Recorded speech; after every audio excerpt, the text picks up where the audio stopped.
எல்லா புகழும் என் அப்பன் முருகனுக்கே. நம்ம எல்லாரும் ரொம்ப ஆவலா எதிர்பார்த்த ஒரு திருவிழா அப்படின்னு கூட சொல்லலாம். நம்மளுக்கு தீபாவளி பொங்கல் எப்படி பெரிய விசேஷமோ அதே மாதிரி தான் மகா கந்த சஷ்டி விரதம். முருக பக்தர்கள் எல்லாருக்குமே அந்த நாள் எப்போ வரும்னு எதிர்பார்த்துக்கிட்டு இருந்திருப்பீங்க. நானும் அப்படித்தாங்க ரொம்ப ஆவலாக தான் முருகருடைய விழா எப்போ வரும்னு எதிர்பார்த்துக்கிட்டு இருந்தேன். பூஜை சாமான் முன்னாடியே விளக்குறனாடி அன்னைக்கு முதல் நாள் கொஞ்சம் வேலை எனக்கு கம்மியாக இருந்த மாதிரி இருந்தது. காலையில் எந்திரிச்சோன்னே வீடெல்லாம் தொடச்சி விட்டுட்டு அதுக்கப்புறம் பூஜை பண்ண ஆரம்பித்தேன். எந்த இடம்னு ஃபஸ்ட்டே நம்ம முடிவு பண்ணி வச்சுக்கணும். அந்த இடத்துல ஒரு நல்லா சுத்தம் பண்ணிவிட்டு ஒரு சிகப்பு துணியை விரித்து அது மேலே மணப்பலகை வச்சு மணப்பலகைக்கு மேலே நம்ம முருகர் ஃபோட்டோவை வச்சு நம்ம வழிபடணும். நான் அப்படி தான் முருகருடைய படத்தை வச்சேன். கீழே மணப்பலகை, அதுக்கு மேலே அதுக்கு மேலே நான் சிகப்பு துணி போட்டேன் அந்த பக்கம். ஏன்னா கீழே சின்ன பலகை இது கொஞ்சம் பெரிய பலகை, அதனால் பெரிய பலகை மேலே வச்சுட்டு அது மேலே பார்த்தீங்கன்னா விநாயகர், முருகர், வேல் வச்சு வழிபாடு செஞ்சேன்.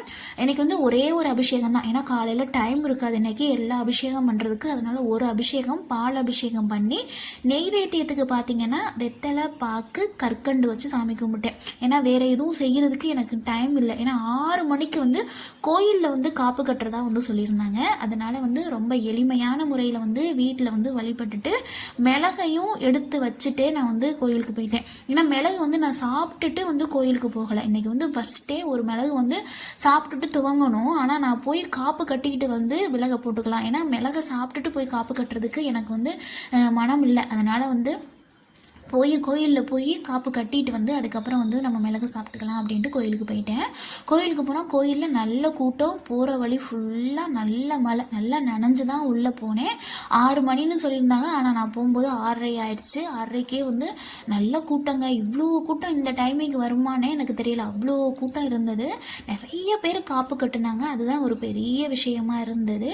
நான் போகும்போது தான் கோயிலில் அதாவது முகூர்த்த கால் ஊண்டி முகூர்த்த காலுக்கு காப்பு கட்டினாங்க. அதுக்கு முகூர்த்த காலுக்கு காப்பு கட்டி அதுக்கு செய்ய வேண்டிய எல்லா பூஜை சடங்கு எல்லாம் செஞ்சுட்டு அதுக்கப்புறம் முருகருக்கு காப்பு கட்டி அவருக்கு எல்லாம் பண்ணதுக்கு அப்புறம் தான் நம்மளுக்கு காப்பு கட்டினாங்க. காப்பு கட்டுற இடத்துலையும் சரி, கோயிலுக்கு உள்ளே போகிற இடமும் சரி, நல்ல கூட்டம். உண்மையிலே ரொம்ப சந்தோஷமாக இருந்தது. ஏன்னா அவர் தமிழ் கடவுள் முருகர். அவர் மேலே நம்ம எவ்வளோ பேர் காதலாக இருக்கிறோம் பாருங்கள். ஏன்னா அவர் அந்த அளவுக்கு நம்மளுக்கு நம்ம மேலே அவர் காதல் கொடுக்குற நடிதான் நம்ம அவருக்கு இவ்வளோ காதலை கொடுக்குறோம் அப்படிங்கும்போது ரொம்ப சந்தோஷமாக இருந்தது. யாகம் வளர்த்து இங்கே தான் முருகரை வச்சு ஃபஸ்ட்டு யாகம் பூஜையெல்லாம் பண்ணிவிட்டு அதுக்கப்புறம் உள்ளே போய் காப்பு கட்டினாங்க.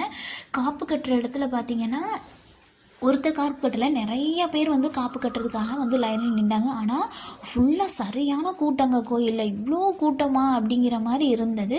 காப்பு கட்டிட்டு நான் வீட்டுக்கு வந்துட்டேன். எனக்கு ஒரு சின்ன விஷயம் இன்றைக்கி நடந்தது. சின்ன விஷயம்னு சொல்லக்கூடாது, அது முருகர் எனக்கு போட்ட ஒரு பிச்சை அப்படின்னு தான் நான் நினைக்கணும். நான் வீட்டில் குத்து விளக்கு ஏற்றி வச்சுருந்தேன். அந்த குத்து விளக்கு எப்படின்னா அந்த விளக்கு எங்கள் பக்கம் வெள்ளி குத்து விளக்கு தான் கொடுப்பாங்க. சஷ்டி வயிற்றுல இருக்கும்போது, நான் கன்சீவாக இருக்கும்போது அந்த விளக்கு அத்தை சொல்லியிருந்தாங்க, வளகாப்பு போடும்போது 2 பெரிய குத்து விளக்கு வச்சுக்கணும் அப்படின்னு சொல்லியிருந்தாங்க. அதனால தான் நாங்கள் அந்த குத்து விளக்கு வாங்கியிருந்தோம். அதை நான் ஊரில் வச்சுருந்தேன். அதை இங்கே எதுக்கு நம்ம கொண்டுக்கிட்டு வர்றோம் அப்படின்ட்டு நான் ஊர்லேயே அந்த விளக்கை வச்சுருந்தேன். ஆனால் எனக்கு இப்போ தோணுது என்னென்னா, சஷ்டி அன்னைக்கு அந்த விளக்கை நம்ம வீட்டில் நான் ஏற்றணும் அப்படிங்கிறது என் மனசுக்குள்ளே ஒரு தோணுன ஒரு ஆசைன்னு கூட அதுக்கு நான் சொல்லுவேன். ரொம்ப பெரிய ஆசையாகவே இருந்தது. எப்படியாவது அதை வீட்டில் ஏற்றணும். அதை கொண்டுக்கிட்டு வர்றது கொஞ்சம் சிரமம். ஏன்னா கொஞ்சம் வெயிட்டான விளக்கு ரெண்டுமே. நானும் தம்பியும் வரும்போது எங்கள் லக்கேஜை தூக்கி நாங்கள் 4-5 பஸ்ஸு மாறி அதுக்கப்புறம் ட்ரெயின் பிடிச்சி அதை கொண்டு வர்றது கொஞ்சம் சிரமமான விஷயந்தான். ஆனால் நான் முருகர் மேலே உள்ள காதலால் அந்த விளக்கை நான் கொண்டுக்கிட்டே வந்தே ஆகணும்னு முடிவாக கொண்டுக்கிட்டு வந்தேன். அதை நான் சிரமப்பட்டு நான் கொண்டுக்கிட்டு வந்த நாடியா என்னன்னு எனக்கு தெரியல. அவர் அதில் எனக்கு காட்சி கொடுத்தது என்னாடி சொல்லவே முடியலை. அவ்வளோ ஒரு அற்புதமான காட்சி. அதில் ஸ்டார் அப்படியே அது தெரியும் போது என் மனசுக்கே அவ்வளோ ஒரு நிம்மதியாக இருந்தது. அதாவது நம்ம எந்த அளவுக்கு நம்மளை நம்ம கஷ்டப்படுத்தி நம்மளால் முடியும், இதை செய்ய முடியும் அவருக்காக அப்படின்னு நம்ம நினைக்கிறோமோ அந்த அளவுக்கு அவர் நம்மளுக்கு பலனை கொடுப்பாரு அப்படிங்கிறதுக்கு இதை விட ஒரு பெரிய சாட்சி எதுவுமே இருக்காதுன்னு நான் நினைக்கிறேன். ஏன்னா நான் கொண்டுக்கிட்டு வர்றதுக்கு கொஞ்சம் சிரமம். இது வெயிட்டான விளக்கு. நான் இதில் இது 2 மனை இன்னும் சேர்க்கலை. இது இன்னும் கொஞ்சம் பெரிய பெரிய விளக்கு. ஆனால் நான் வந்து எல்லாத்தையுமே தூக்கிக்கிட்டு வந்தேன். இப்போ செல்ஃபுக்கு தேவையான அளவு மட்டும் நான் அந்த விளக்கில் கோர்த்து வந்து ஏற்றி வச்சுருக்கேன். அதில் வந்து அந்த ஸ்டார் தெரிஞ்சது என்னால் ஜீரணிக்கவே முடியலை. எனக்கு ஒரே ஓன அழுதேன். முருகா, முதல் நாளே எனக்கு நீ நல்லா காய்ச்சி கொடுத்த அப்படின்ட்டு. நார்மலாக அந்த விளக்கு எரியும் போது இப்படி தான் இருந்தது. இது வந்து ஒரு சைடு விளக்கு, இது வந்து இன்னொரு சைடு விளக்கு. நார்மலாக எரிகிறதே நான் காட்டியிருக்கேன் பாருங்கள்.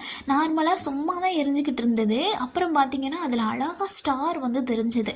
உங்களுக்கு எப்படி அந்த ஸ்டார் தெரியுது அப்படிங்கிறது எனக்கு தெரியலை. ஆனால் எனக்கு நல்லா தத்ரூபமாக அதில் வந்து ஸ்டார் தெரிஞ்சுது. நினைக்கும் போதே மேலே வந்து எனக்கு பில்லரிக்குது. முருகரை வந்து நம்பினவங்களை வந்து முருகர் வந்து கைவிட மாட்டார் அப்படிங்கிறதுக்கு இதுதான் ஒரு பெரிய சாட்சி. நான் வந்து இது வந்து எனக்கு 3வது வருடம், மிளகு வருடம் வந்து இது வந்து எனக்கு 3வது வருடம். நிறையா வருடங்கள் நான் விரதம் இருந்திருக்கேன். ஆனால் வந்து மிளகு விரதம் நான் எடுத்தது வந்து இது 3வது வருடம். எனக்கு இந்த வருடத்தில் இவர் இப்படி காட்சி கொடுத்தது ரொம்ப ரொம்ப பெரிய ஒரு நன்றி. முருகர் நன்றி சொன்னேன். சாதாரணமாக விளக்கு ஏற்றிருந்தபோது இப்படி தாங்க இருந்தது விளக்கு. நான் எல்லா பூஜையும் முடித்ததுக்கப்புறம் நான் கோயிலுக்கு போயிட்டு வந்து திருப்பி வந்து சில பாடல்கள் வந்து முருகருக்காக பாடினேன். அது பாடி முடித்ததுக்கப்புறம் தான் வந்து எனக்கு வந்து முருகர் வந்து காட்சி கொடுத்துருந்தாரு. உண்மையிலே வந்து முருகனை நம்பினவங்களை அவர் கைவிட மாட்டார், கண்டிப்பாக காட்சி கொடுப்பார்.